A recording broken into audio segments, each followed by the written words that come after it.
നമ്മളെല്ലാവരും പലവിധ ആഗ്രഹങ്ങളുള്ളവരാണല്ലേ. പക്ഷേ നിസ്സാരമായ കാരണങ്ങൾ കൊണ്ട് സാധിക്കാമായിരുന്നിട്ടും അതിൽ ഒഴിവാക്കുന്നവരും. ഉദാഹരണം പറഞ്ഞാൽ, ചിലർക്ക് നല്ല മൊബൈൽ ഫോൺ വാങ്ങണമെന്ന് ആഗ്രഹം ഉണ്ടാവും, അല്ലെങ്കിൽ നല്ല കുറെ യാത്രകൾ പോകണമെന്നുണ്ടാവും, പണവും ഉണ്ടാവും.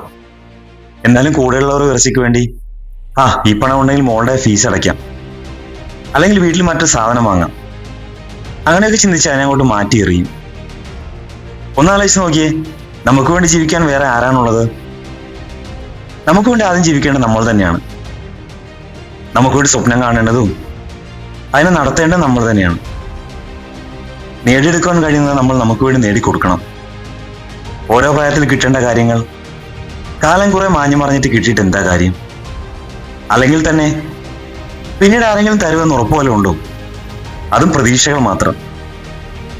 ആരെയും കാത്തു നിൽക്കാതെ നമുക്ക് കൊണ്ട് ജീവിച്ചു നോക്കിയേ. ഈ ഭൂമിയിലേക്ക് നമ്മൾ വന്ന് ഒറ്റയ്ക്കല്ലേ?